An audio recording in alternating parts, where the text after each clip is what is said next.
What is going on, my friends? FMU here, and this is a video today.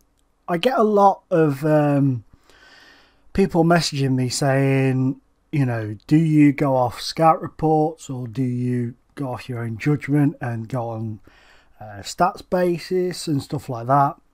So I thought I'd do a little video just showing you how I perceive things. Of course, other people will see it different ways. Some people strictly go scout. Some people will go stats. I tend to have a look at the scout report, but a lot of the times I ignore it and I just go with what I feel is the best course of action to take. So we're going to have a look at a few players. Obviously, I've got recommendations here from my scouts. They're the pooper ones. This is the ones where they've told me, yeah, go for this guy, go for that guy. And we'll have a look and see what they say. And I'll tell you what I would do. Whatever they say, what would I do? So, randomly, this 19-year-old from Cruzeiro called Falcao. He's saying some doubts may be worth tracking the player, right? So at the minute he's 1.5 star, has the ability to go up to 4 star. Now, I would look and, perhaps let's... Let's have a look here. So the pros, extremely interested in joining the club, very interested in joining... That's a bit... Oh, that's loan, isn't it? I was going to say, surely if he's interested to join on a permanent, he'd be happy to join on a loan first. Potential to be a good Premier League striker in the future. We have an ambitious group. Falcao will fit in. Blah, blah, blah. Let's have a look. At the minute, he's a League One player, basically. They're unlikely to want to sell him. Might have a problem adapting, living in the area. Blah, blah, blah. Wage, fairly slow player. Is 10, I suppose, is fairly slow. Believe you me, there are slower. God, look at the suitability for... Wow. I didn't realise he was that good. Wow. Hello. Okay. Anyway, this isn't about the players I've got. This is about where I'd sign. I didn't realise that those two were so suitable for that role. That is ridiculous. Right, so then... I'd be like, right, okay, that's what he thinks. When they say that, though, I tend to think, I'll be the judge of that, my friends. So, yeah, he's not quick. He's strong. His stamina, though, isn't great, but he's not that quick, so that might be okay. His natural fitness is quite high, fits into the tactic that I did a video on previously. Haven't seen that, go check it out, and you'll understand why I said those words I just said. First touch isn't great. Heading's decent, but what I tend to look at for me in a striker, determination, finishing, they're the main two, and then you sort of have a little look at technical and stuff. But you see, I would probably if I could get if work permits weren't an issue, say I was in, I don't know, Portugal, I'd sign him. I'd have a go at signing him. I'd ignore that there, and I'd take a go on him, loan him out, see how he does. Let's pick another guy. Pick another guy too. Yeah, Damir Brodic. Let's have a look at him. Wow, you're 18. You look a lot more weathered than 18, my friend. Jesus, it might be worth keeping a close eye on his development. He's a little bit more advanced than the other guy, but his potential ability is 0.5 star less. But he's actually on 2.5 stars at the moment, so he's championship level. Luke Garber, who's a very good, solid player to sign on Football Manager these days. Very decent. So he would come in, obviously, as a backup to him. But look at his heading. His heading is 17. His jump reach is only 9, but he's got good heading. He's not massively tall, but, decent on the head. He's got good pace and stamina as well. His natural fitness is decent, his strength is decent, so I would have no hesitation in bringing him in. He can tackle, his marking's fairly decent, but over years that can be worked upon. Off the ball needs a bit of working on and positioning, but I don't really train my...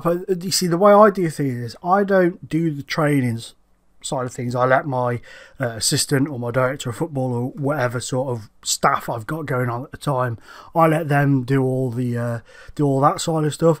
I like to focus on getting them in the team, motivating them, and just getting them playing football week in, week out, or as often as I can. And for me, that is a massive part of the development. And this guy, I reckon this guy, I could sign him on this save now and, you know, loan him out to somebody, then bring him in over time. And I reckon you could get him up to £8 or £9 million before he's 23, easily.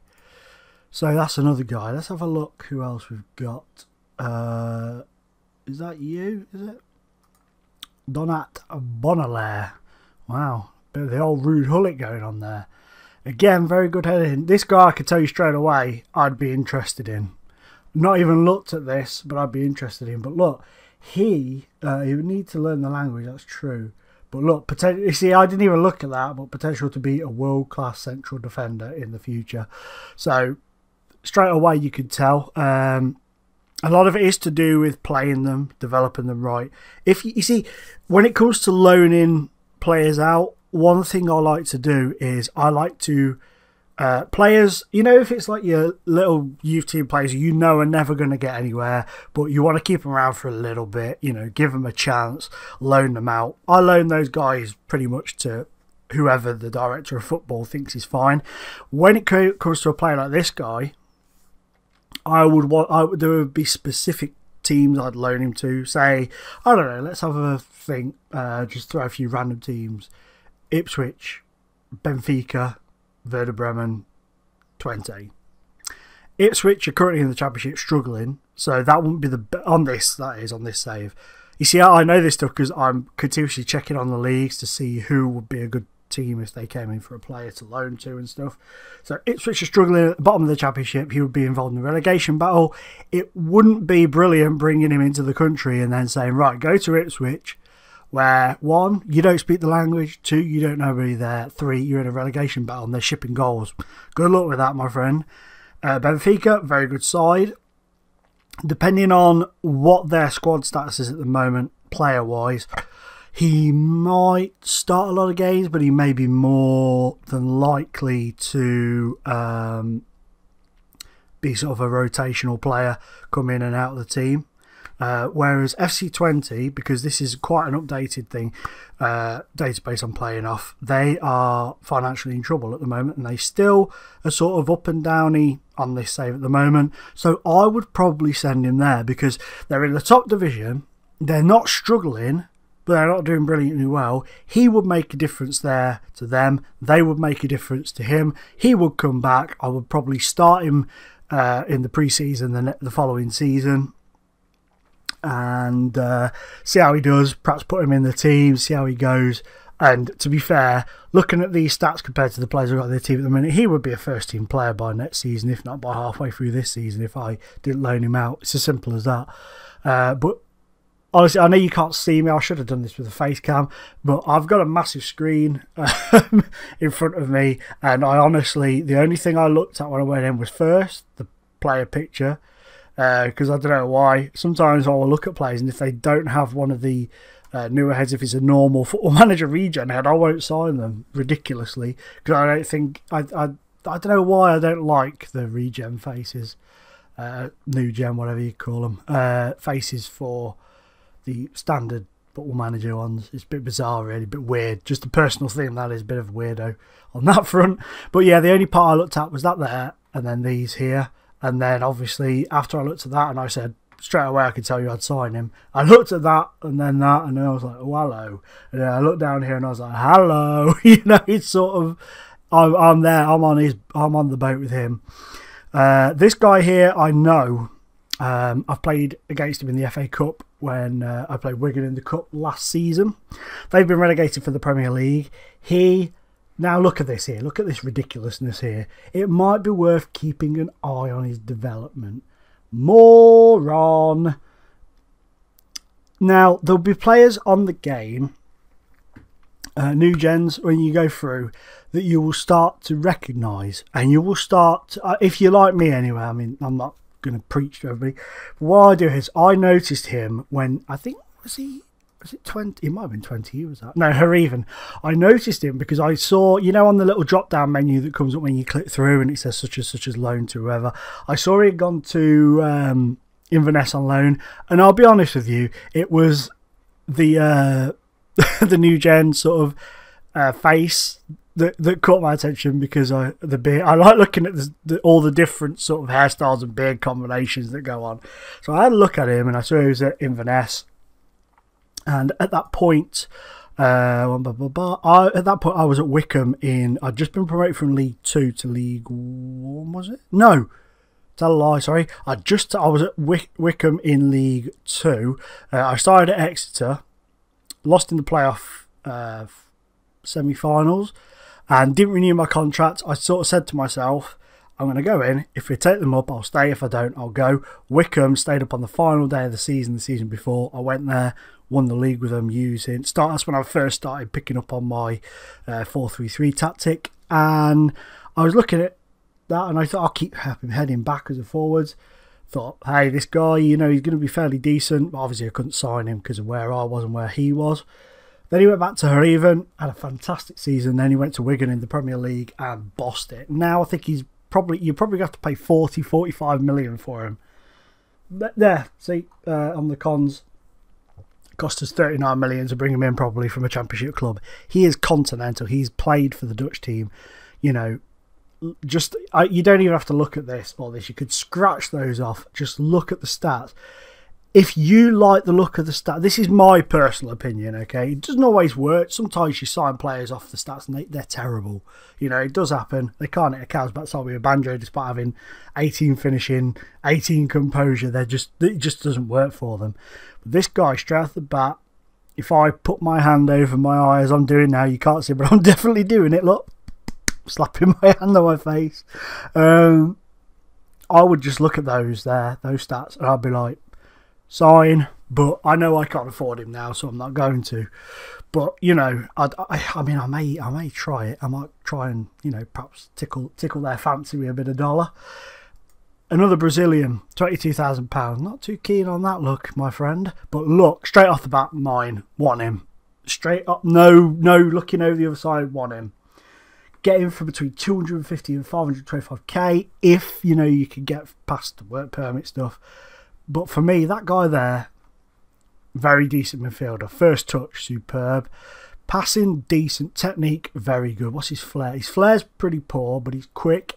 His dribbling's decent. So, to me, when the flair's pretty poor, but the dribbling's decent, that means he will try runs, he will go at them. But, you know, more often than not, he'll probably get, you know, booted off the ball, shoved off the ball. But another one there, very decent. This guy here, I know Jermaine Baldwin because I actually brought him to Wickham. It says here, look, avoid signing too many doubts about this player. Right? Now, I disagree. He hasn't got brilliant stats up and down the board. He's 19. He is fast as hell. He's got stamina. He's strong. Very strong. You know, he can dribble. He's got very good finishing. His technique is decent. His flair is decent. To me, that guy, you know what? What's the transfer status on this guy? Loan. Okay, are we in the... I think the transfer deadline day has actually just passed. Well, I'm not going to make a move for him now, but I will. I'm going to let him do his thing. I'm going to let him, you know, go out on loan to probably Bristol City or Leeds or a Championship sides.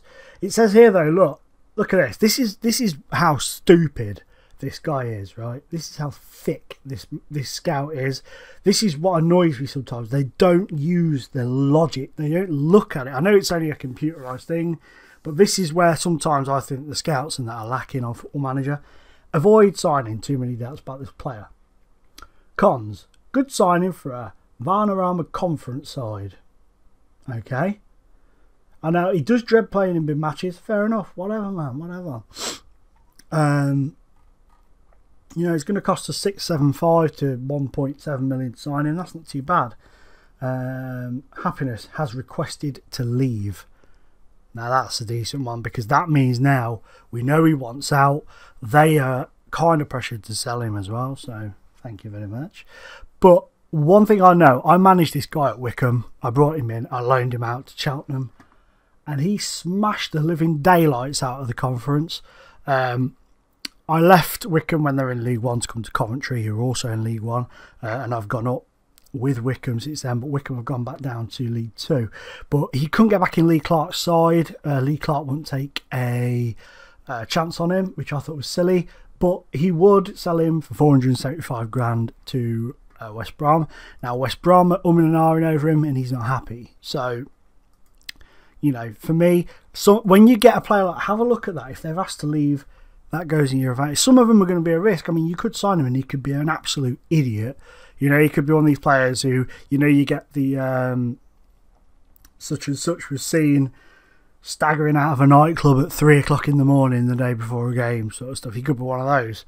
I loaned him out. I didn't really manage him for very long, but I saw him playing for Oxford City in a friendly against us. I had a little look at the highlights. Sometimes I do with the friendlies, and he played really well. So I took him, you know, simple as that. A lot of it for me is what I prefer. I will look at stats.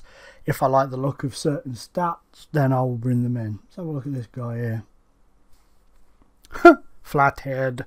But that, straight again, I'd have him if I was. I mean, I don't sign a lot of foreign players, but if you do, you know, I mean, look. Just look at his stats. That just, you know, screams. No, he hasn't got where he could go to. Oh yeah, decent signing. He's currently a decent signing for a Premier Division team. So, you know, you're laughing with that guy. You're laughing. I mean, use the scout things as a... I'm trying to think of it as sort of a basic guide. But for me, it's about what I like in a player. Like Darren Muir. Let's have a look at you, Darren Muir, sorry. Okay. Now, it says some doubts about him.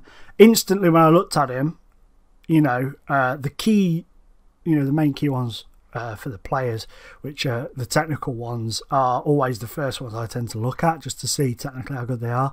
But his bravery, his anticipation, determination. I always bang on about determination. It's a massive thing for me. Massive. Along with work rate and, you know, teamwork and stuff. But I would probably bring him in. Loan him out. Wouldn't go into my team straight away, but I'd bring him in. I'd try and loan him out or play him in the under-21s. Maybe give him the odd cup game. See how he goes. You know, if you've got the finances where you can bring these players in, take a bit of a chance on them, then do it. If not, if you're struggling, then utilise the end of season contract expiry thing.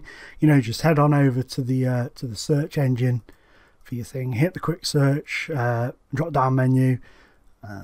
Where's it gone? Contract status, and then in June, you know, or whenever your season ends, just do that. Bang on the 1 month thing to go. See who's available on a free at the end of the month. You know, just see whose seasons are coming to an end, where the contracts will come to an end. Like these guys from Finland and stuff, they're going to always be players, you know, creeping up and stuff. And just have a look around and, you know, trusting yourself, trusting what you like as a player. You know, and if you get the right formation, you know, even if you have to download a formation, right, from you know, on the website FM Scout, sort it out, SI, FM Base, whatever, you know, that's not admitting defeat. That's not going, oh, I suck at this game because I can't come up with a formation of my own. That's not it, guys. You know, it's like every formation in football is taken from somebody else's idea. And that's what people forget. It's like Louis van Gaal with his his 5-3-2 or whatever way he bloody describes it. Formation. He took that from somebody.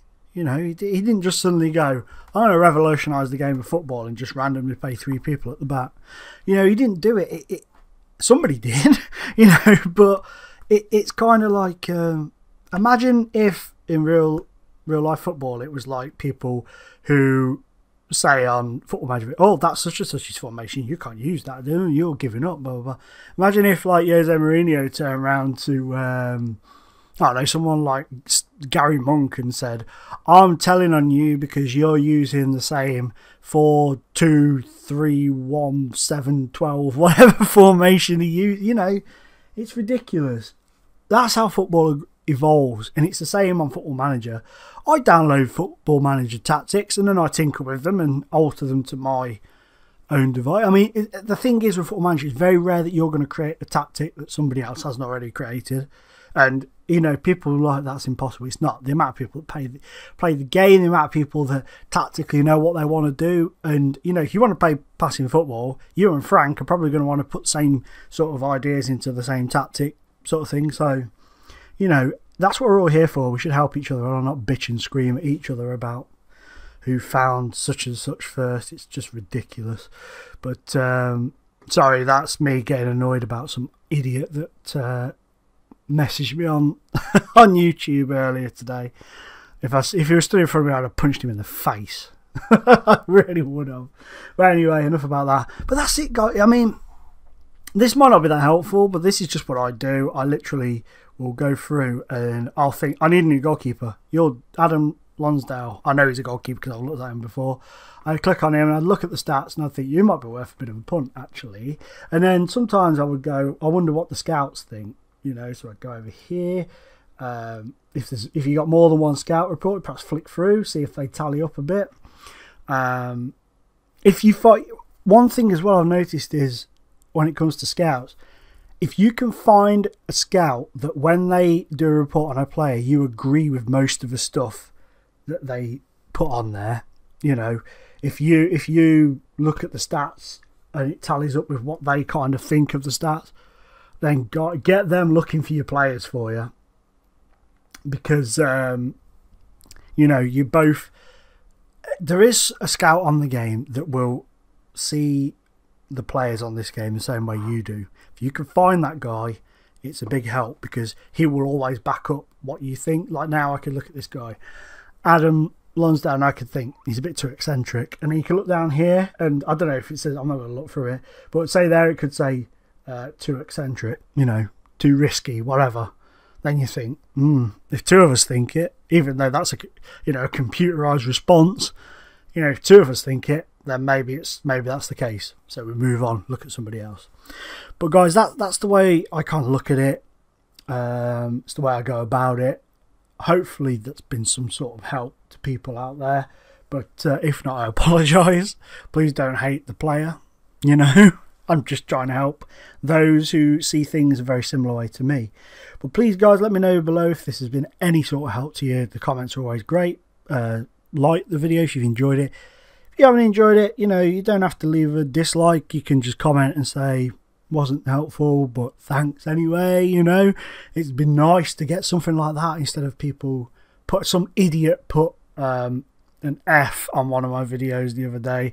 And I was like, I messaged him and I was like, did you mean to type something else there? And he said, no, the F was because your video was shit. And I was just like, okay, fuck you, goodbye. Sorry, I swore, but you're going to have to get used to it. I'm not going to, use censorship on my channel anymore because I do swear sometimes and... it comes out. We all do it. I apologise if there's children watching, you know. Don't swear, kids. It's naughty. But, just deal with it. We all have to deal with it in life, unfortunately. It's embedded in our brains. And that's my cultural lesson thrown into this video. But anyway, now I'm babbling about absolute rubbish and the dog next door, shut up! Bless her. She's a lovely dog. But we've only got thin windows at the back of the house at the moment because we're having the new one sorted. And literally it sounds like she stood on the window ledge barking at me. Thank you for watching. And I'll see you, because I'm just rambling on now. I'll be reading you my shopping list in a minute. Thank you for watching, guys. Take it easy. Goodbye.